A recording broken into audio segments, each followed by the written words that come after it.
Hello, everybody. Welcome to the channel. Jim Reads Too Slow. I'm Jim, and this is my June week 3 reading wrap up. I'm still reading along with June on the Range, the event created by Michael K. Vaughan that showcases and encourages the reading of Western fiction. So, for the most part, I've had a great time doing that. So, for June on the Range, week 3, I finished 2 books. I read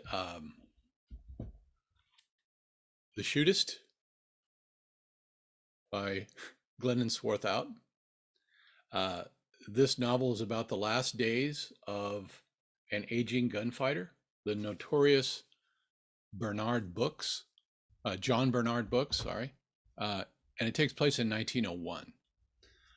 At the start of the novel, Books has ridden from Creede, Colorado into El Paso, Texas, and he's gone there to get a second opinion from a doctor that he knows there about a cancer diagnosis. Now, the doctor in El Paso examines Brooks and confirms that yes, it's prostate cancer. The cancer is spread, and he doesn't have much longer to live.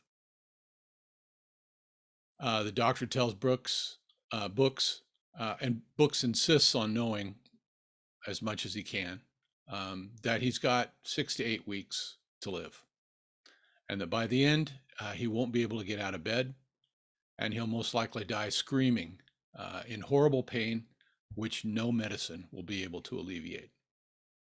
So, from this pleasant start, the rest of the story describes Book's deteriorating health condition and his decision about how he's going to end his life. In unbearable pain, his insides drowning in his own urine, or on his own terms. And also, we see how the people around him who know that he's here in El Paso see him as a potential source of gain for just about anyone who might use his name to make a buck or promote their own ideas. I could really sympathize with Books, but he's not a likable person. In fact, no one in this book is very likable, with the exception of Mrs. Rogers, the owner of the rooming house where Books is spending his final days. And she's the only person who's sorry that he's dying. And even she, at first, sees him in terms of what he means to her business. So, with the help of Mrs. Rogers' son, Gillum, Books sets up a gunfight with the 3 best gunmen he can find on such short notice. Now, Gillum is a character he's a young man who's at a crossroads, to say the least, when this book begins. And he evolves during the course of this book, inexorably into his final form. And I'll just leave it at that. It's a simple story, very well written. It's really well thought of, especially by Western enthusiasts here on BookTube. I can see why. It's a top-notch novel. I have no complaints with its quality. And this is just me, a guy of a certain age who has discovered that I've gotten a lot more squeamish over the years. This book is very descriptive. And to be honest, that's what made it kind of uncomfortable and unpleasant for me to read.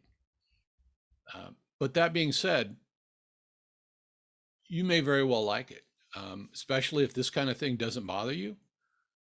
The graphic description of a person dying of cancer. I highly recommend this book. It's a very well-written book. Next, I read Hondo, with the title in white, so it's almost impossible to read on screen, by Louis L'Amour. This novel is about Hondo Lane, who once lived among the Apaches in Arizona. but he now works as a scout for the U.S. Cavalry, which is hunting Apaches. The book makes it clear that the United States has broken its treaty with the Apache Nation, so that many of the young Apache men are leaving the reservation, led by a chief named Vitoro. They've left the reservation and they've begun making raids on settlers, killing and scalping everyone in their path. Well, one settler, Angie Lowe, is alone with her son Johnny, waiting for her husband to return. Hondo stumbles upon her house, buys a horse from her, and tells her that she'd better leave because if she doesn't, her and her son are going to be killed. But Angie is adamant. She says her family is at peace with the Apaches. So Hondo bids her farewell and goes on his way. He has some papers, some dispatches, whatever, that he has to deliver to the cavalry as soon as possible. So on the way to the fort, Hondo runs across and kills 2 Apache warriors. Now, one of the warriors is carrying the bloody banner of the cavalry unit that he was supposed to meet up with. And Hondo continues and soon discovers the troopers' bodies. He goes on to the fort, reports the massacre, and also at the fort, Hondo runs into Angie Lowe's husband, Ed, and the two do not get along. Ed Lowe is a thoroughly bad guy. He has abandoned his family in Indian country, and and now he whiles away his time, cheating people out of their money at cards in the local saloon with his partner. Well, by this time, Hondo realizes that he has feelings for Angie Lowe, and so he heads back to the Lowe Ranch to rescue Angie and Johnny. Ed and his partner decide they're going to follow Hondo so that they can murder and rob him. What follows is a series of extremely fortunate events, fortunate for Hondo and Angie Lowe, all leading up to a really satisfying climax. Now, this was my first Louis L'Amour Western, and I really enjoyed it. I enjoyed it so much that I had to watch the movie starring John Wayne and Geraldine Page.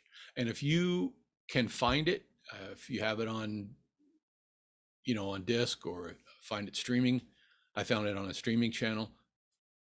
By all means, I would recommend that you watch it.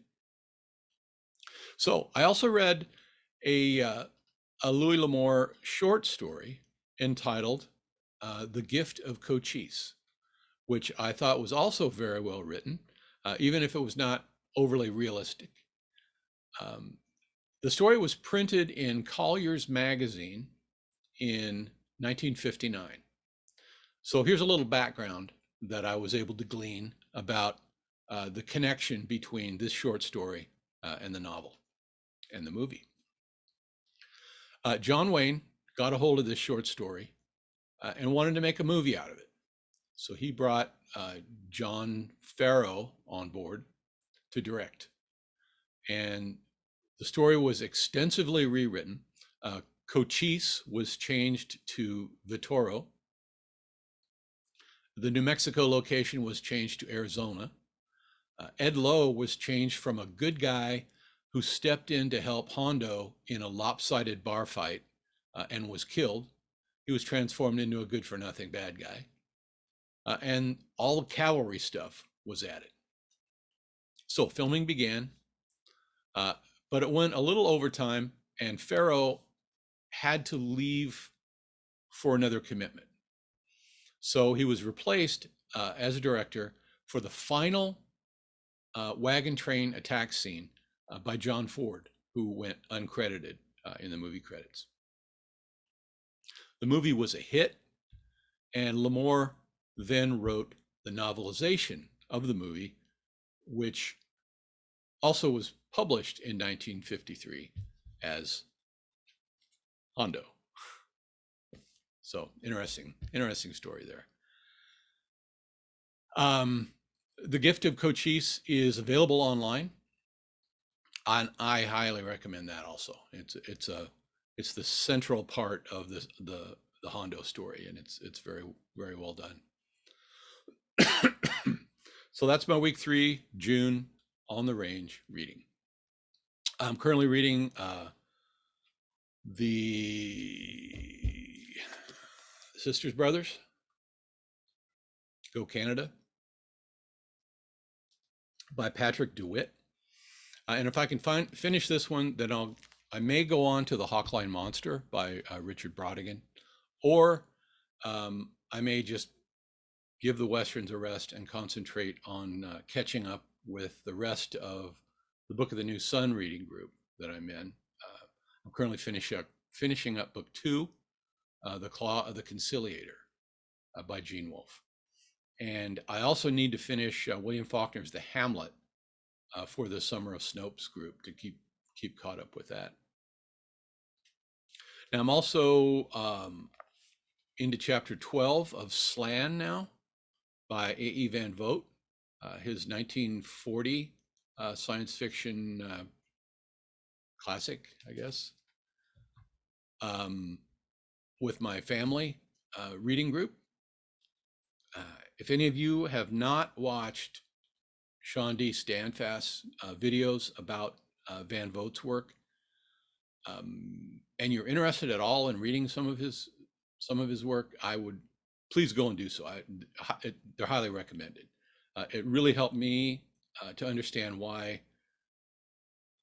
our different editions of Slan that we in the family are using are so different in text from one another. Anyway, I'm having a blast with my reading this month. Hope you are too. So until next time, have a good one, BookTube.